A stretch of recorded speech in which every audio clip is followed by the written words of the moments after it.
Pahalgam attack ने भारत और पाकिस्तान को हिंसक संघर्ष के कगार पर लाकर खड़ा कर दिया है। भारत ने पाकिस्तानी नागरिकों को निकालने, पाकिस्तान समर्थित टेरर नेटवर्क को खत्म करने और पाकिस्तान को अलग थलग करने की कवायद अब तेज कर दी है। प्रधानमंत्री नरेंद्र मोदी ने 24 अप्रैल को बिहार में एक जनसभा को संबोधित करते हुए कहा था कि पहलगाम हमले के दोषियों और उनके बैकर्स को बख्शा नहीं जाएगा। India will identify, track and punish every terrorist and their backers. We will pursue them to the ends of the earth. इन सब के बीच पाकिस्तान मूल समस्या को छोड़कर बाकी सारे राग गा रहा है। वो आतंकवाद पर चोट करने की बजाय धमकियां दे रहा है। 25 अप्रैल को पाकिस्तान के डिप्टी प्राइम मिनिस्टर इशाक डार ने कहा कि उनकी सेना पूरी तरह तैयार है और भारत के किसी भी कदम का माकूल जवाब दिया जाएगा। भारत पाकिस्तान विवाद में आगे क्या हो सकता है, पाकिस्तान पोषित आतंकवाद को कैसे खत्म किया जा सकता है और भारत पाकिस्तान संबंधों का भविष्य क्या है, आज के शो में हम इसी पर विस्तार से बात करेंगे। खबरगांव है। नमस्कार, स्वीकार कीजिए निखिल का आप हमारा डेली इंटरनेशनल बुलेटिन राजदूत देख रहे हैं।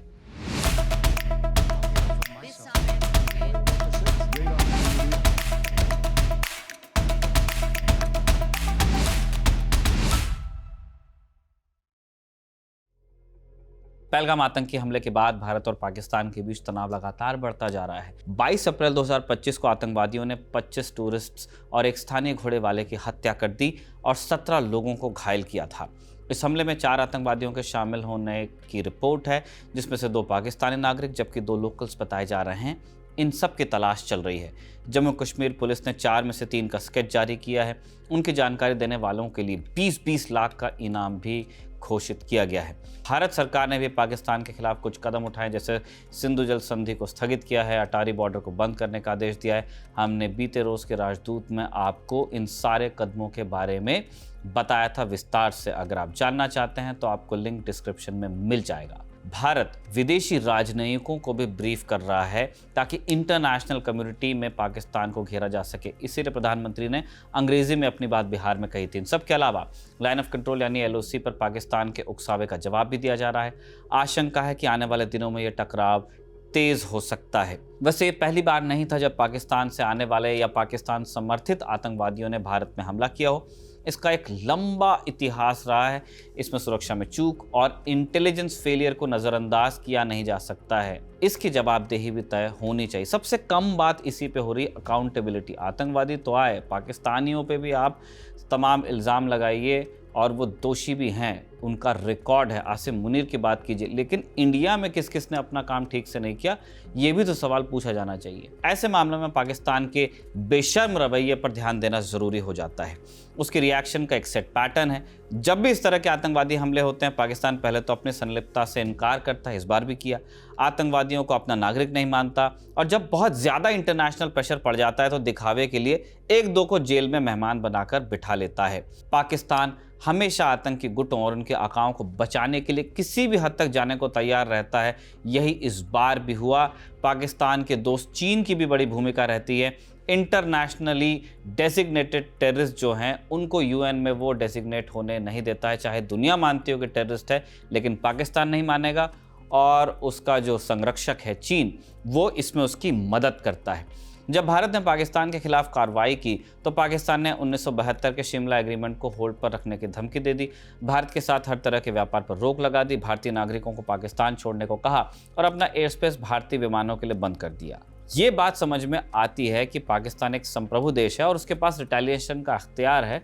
उसने किया भी, लेकिन इन सब के बीच उसने मूल समस्या को गोल कर दिया। जहां से बात शुरू हुई थी, उसने एक भी बार आतंकवाद के नेक्सस पर चोट करने की बात नहीं कही जो उनके मैदान से होता है। एक भी बार ये नहीं बताया कि वो अपना सबसे बड़ा एक्सपोर्ट यानी आतंकवाद रोकेगा कब। इसकी बजाय उसने भारत को ऑल आउट वॉर की धमकियां देनी शुरू कर दी, मानो आतंकवाद खत्म हो जाए तो उसका अस्तित्व ही ना बचे। पाकिस्तान को आतंकवाद से इतना प्यार क्यों है और ये कनेक्शन बैकफायर क्यों करता है, इस पर बात करते हैं। अगर आप इतिहास में जाएंगे तो पाकिस्तान का टेरर इन्वॉल्वमेंट बहुत ही क्लियर है। 1980 के दशक में उसने अफगानिस्तान में सोवियत संघ के खिलाफ जिहाद को कंट्रोल किया। अफगानिस्तान से उसकी ज़मीनी सीमा लगती थी, डूरन लाइन, जहां पे विवाद है। इसलिए अमेरिका और दूसरे देशों ने पाकिस्तान को साथ में मिला लिया, डॉलर्स दिए। विदेश से आने वाली ज़्यादातर मदद को पाकिस्तान की खुफिया एजेंसी ISI अपने हिसाब से बांटती थी। ISI ऐसे गुटों को ज़्यादा सपोर्ट करती थी जो पाकिस्तान के इशारे पर कुछ भी करने को तैयार रहते थे। उन लोगों को ट्रेनिंग पाकिस्तान में मिलती थी, उनके नेताओं को पाकिस्तान में शरण मिलती थी। आखिरकार फरवरी 1988 में सोवियत संघ को निकलना पड़ा अफगानिस्तान से। लेकिन सोवियत संघ के निकलने के बाद अफगानिस्तान की हालत और ख़राब ही हुई। जिहादी गुट वर्चस्व के लिए आपस में लड़े और इसी दौर में ISI ने तालिबान बनाने में भी मदद की। 1996 में तालिबान ने काबुल की गद्दी पर कब्जा कर लिया और पाकिस्तान इस सरकार को मान्यता देने वाले पहले 3 देशों में से एक था। बाकी 2 देश थे सऊदी अरब और UAE। ज़्यादातर दुनिया ने एक्नॉलेज नहीं किया उन्हें। पाकिस्तान के सपोर्ट से तालिबान ने अफगानिस्तान को आतंकवादियों का ट्रेनिंग ग्राउंड बनाया। वहाँ से निकले आतंकवादियों ने पूरी दुनिया में हमले किए, जिनमें सबसे खतरनाक था 11 सितंबर 2001 को अमेरिका पर अलकायदा का आतंकवादी हमला। इस हमले में लगभग 3000 लोग मारे गए थे। अलकायदा का बेस अफगानिस्तान में था और उसका सरगना ओसामा बिन लादेन भी वहीं रहता था। इसलिए अमेरिका ने अफगानिस्तान पर वॉर ऑन टेरर छेड़ दिया। अमेरिका के तत्कालीन राष्ट्रपति जॉर्ज W. बुश ने ऐलान किया कि जो हमारे साथ नहीं है वो हमारा दुश्मन होगा। पाकिस्तान उस वक्त तालिबान का साथ दे रहा था। पाकिस्तानी फौज के लिंक अलकायदा से भी थे। उसे डर लगा कि वो भी अमेरिका के हमले की चोट में आ जाएगा, तो उसने वॉर ऑन टेरर में US से हाथ मिलाया। कुछ हफ्तों के अंदर ही तालिबान को काबुल से खदेड़ा जा चुका था और US के नेतृत्व वाली गठबंधन सेना अफगानिस्तान पर काबिज हो चुकी थी। इसके बाद तालिबान और उसके समर्थक गुटों के साथ जंग हुई। इसमें पाकिस्तान अमेरिका का साथ देता रहा प्रकट रूप से, लेकिन दूसरी तरफ वो तालिबान, हक्कानी नेटवर्क और दूसरे आतंकवादी गुटों को बचा भी रहा था, उन्हें अपने यहाँ शरण दे रहा था और इसके चलते वॉर ऑन टेरर लंबा खिंचने लगा। अमेरिका का नुकसान बढ़ता रहा और इसने US लीडरशिप को बहुत परेशान किया। अक्टूबर 2011 की बात है। अमेरिका की तत्कालीन विदेश मंत्री हिलरी क्लिंटन इस्लामाबाद में थी। वहां उन्होंने पब्लिकली पाकिस्तान सरकार पर निशाना साधा, कहा कि अपने आंगन में सांप रखकर आप ये उम्मीद नहीं रख सकते कि वो सिर्फ आपके पड़ोसियों को ही काटेंगे। 2018 में डोनाल्ड ट्रंप की सरकार ने इसी बेसिस पर पाकिस्तान की मदद बंद की, फिर भी पाकिस्तान नहीं सुधरा। आखिर में अमेरिका को समझौता करके अफगानिस्तान से बाहर जाना पड़ा। फिर अगस्त 2021 में तालिबान ने काबुल पर कब्जा कर लिया। उस वक्त इमरान खान पाकिस्तान के प्रधानमंत्री हुआ करते थे। उन्होंने कहा कि तालिबान ने गुलामी की बेड़ियां तोड़ी हैं, जबकि उनका देश तालिबान के खिलाफ वॉर ऑन टेरर का अहम पार्टनर था। इसका मतलब ये डबल स्पीक था। बहरहाल तालिबान की वापसी के बाद उस समय के ISI चीफ फैज़ हमीद ने काबुल का दौरा किया। तालिबान की कई अहम बैठकों में शामिल हुए। पाकिस्तान डिप्लोमेटिक मंचों पर तालिबान की वकालत करने लगा, लेकिन कुछ समय बाद ही पाकिस्तान और तालिबान के रिश्तों में दरार भी पड़ी। वजह बना तहरीक तालिबान पाकिस्तान TTP। ये अफगानिस्तान के तालिबान से अलग गुट है। TTP का मकसद पाकिस्तान में ही जिहाद करने का है। इसके लिए वो हिंसक हमले करता है। पाकिस्तानी फौज ने उसके खिलाफ कई बार ऑपरेशन चलाए, लेकिन वो पूरी तरह खत्म हुआ नहीं। अफगान तालिबान की वापसी के बाद TTP के हमले बढ़ने लगे। तब पाकिस्तान ने इल्ज़ाम लगाना शुरू किया कि अफगान तालिबान उन्हें सपोर्ट दे रहा है। एक पाकिस्तान ही ये देश है इस रीजन में, हर किसी से इनको प्रॉब्लम होती जा रही है। इसे आधार बनाकर पाकिस्तान ने कई दफ़ा अफगानिस्तान में बमबारी की है, अफगान शरणार्थियों को बाहर निकाला है। इसके चलते अफगान तालिबान से उसके रिश्ते पटरी से उतर गए। इसके बरक्स भारत और अफगान सरकार के बीच रिश्ते मजबूत ही हुए हैं। ट्रैक टू डिप्लोमेसी खूब हुई है। इससे पाकिस्तान बड़ा नाराज है। जिसको उसने बड़े नाजों से पाला था वो उसके हाथ से क्योंकि निकल रहा है तालिबान। एक और चीज़ है, हालिया दिनों में बलोच विद्रोहियों ने भी पाकिस्तान में हमले तेज किए हैं। ये भी पाकिस्तानी लीडरशिप के लिए एक बड़ा झटका बना। खासकर बोलान में ट्रेन के अगवा होने के बाद पाकिस्तान के मिलिट्री इस्टेब्लिशमेंट पर बहुत प्रेशर पड़ा कि वो कोई गतिविधि करे, क्योंकि चुन चुनकर पंजाबियों को मारा गया। एक्सपर्ट्स मानते हैं कि उनके लिए फिर कश्मीर का ही फ्रंट बचा था, जहां वो अपने हिसाब से अस्थिरता पैदा कर सकते थे, क्योंकि पिछले कुछ समय से कश्मीर में नॉर्मलसी थी। चुनाव हो गए थे, गवर्नमेंट आ गई थी, स्थानीय लोग मेन स्ट्रीम के साथ घुल मिल रहे थे, टूरिज्म बढ़ रहा था। ये पाकिस्तान की पॉलिसी के लिए नुकसानदेह साबित हो रहा था, क्योंकि जैसा कि पाकिस्तान आर्मी के चीफ आसिम मुनीर ने कुछ दिनों पहले कहा, कश्मीर पाकिस्तान की शहरग है, सबसे अहम नस जगलर वेन। अजीब बात है, यही इंडिया की तरफ से कहा भी गया था कि जो टेरिटरी आपकी है ही नहीं, जो आपका नहीं है, वो आपकी जगलर वेन कैसे हो जाएगा। खैर, पाकिस्तान कश्मीर को लेकर इतना ऑब्सेस्ड क्यों है? तो कुछ कारण है। नंबर 1, कोई भाईचारा नहीं है। चाइना पाकिस्तान इकोनॉमिक कॉरिडोर गुजर रहा है। पाकिस्तान के कब्जे वाले POK से रेलवे लाइनें डलनी हैं, रोड्स जा रही हैं। ये पाकिस्तान और चीन के रिश्ते की लाइफलाइन है। और चीन पाकिस्तान की लाइफलाइन है। नंबर 2, पाकिस्तान में बहने वाली ज़्यादातर नदियां J&K से निकलती हैं। पाकिस्तान में पानी का सबसे बड़ा सोर्स है। अगर इनके बहाव को किसी तरह मोड़ा जाता है, रोका जाता है, तो पाकिस्तान में हाहाकार मच जाएगा, जैसा कि सिंधु जल समझौते के स्थगन को लेकर दावा किया जा रहा है। इसके बारे में हम 24 अप्रैल के राजदूत में बात कर चुके हैं, और आप जानना चाहते होंगे तो लिंक डिस्क्रिप्शन पे आपको मिल जाएगा। तीसरा बिंदु, पाकिस्तान कश्मीर को अपना अभिन्न हिस्सा मानता है। वो किसी भी कीमत पर उसे हासिल करना चाहता है। चूंकि डिप्लोमेटिक तरीके से उसकी दाल नहीं गल सकती, इसलिए वो प्रॉक्सी वॉर का रास्ता अपनाता है ताकि भारत को परेशान किया जा सके।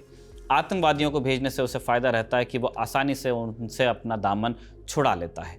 चौथी और सबसे अहम वजह है कि जैसे जनरल असीम मुनीर ने कहा कि कश्मीर पाकिस्तान की नस है, लेकिन असल में मसला पाकिस्तानी फौज को ईंधन देने का है। पाकिस्तान में फौज सबसे पावरफुल सत्ता है, उसकी मर्जी के बिना पत्ता भी नहीं हिलता। इसलिए भले ही बोल पॉलिटिशियंस रहे हो, लेकिन शब्द फौज के होते हैं। बोल वो रहे हैं, शब्द हमारे हैं, इस तरह का सीन है। फौज भारत के साथ तनाव का बहाना बनाकर अपना दबदबा कायम रखती है, हथियार खरीदती है।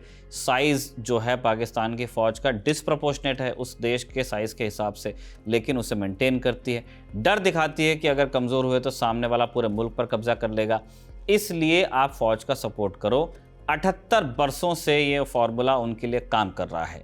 जम्मू कश्मीर को लेकर भारत पाकिस्तान का विवाद 1947 से चल रहा है। जब मुल्क का बंटवारा हुआ तभी से पाकिस्तान प्रॉक्सी वॉर का रास्ता अपना रहा है। 47-48 में उसने कबायलियों को भेजकर कश्मीर हथियाने की कोशिश की थी। 1990 के दशक में उसने कश्मीर में अलगाववाद का समर्थन किया। उस दौरान कश्मीरी पंडितों का कत्ल हुआ और हजारों लोगों को अपना घर बार छोड़कर भागना पड़ा। फिर 1999 में कारगिल युद्ध हुआ, जब पाकिस्तान ने मौके का फायदा उठाकर भारत की पोस्ट पर कब्जे की कोशिश की। वहां भी उसे मुंह की खानी पड़ी। ये शिमला समझौते को किस मुंह से स्थगित करने की बात कर रहे हैं? शिमला समझौता तो आप 1999 में तोड़ चुके। सन 2000 में अमरनाथ यात्रियों का नरसंहार हुआ। 2001 में जम्मू कश्मीर विधानसभा पर हमला हुआ। 2006 में डोडा में नरसंहार हुआ। 2016 में उरी पर अटैक हुआ। 19 में पुलवामा और अब पहलगाम। ये जम्मू कश्मीर में हुए कुछ बड़े हमलों की लिस्ट है जिसमें पाकिस्तान का हाथ होने के सबूत मिले हैं। आतंकवादियों को सपोर्ट करने की बात पाकिस्तान भी स्वीकारता है।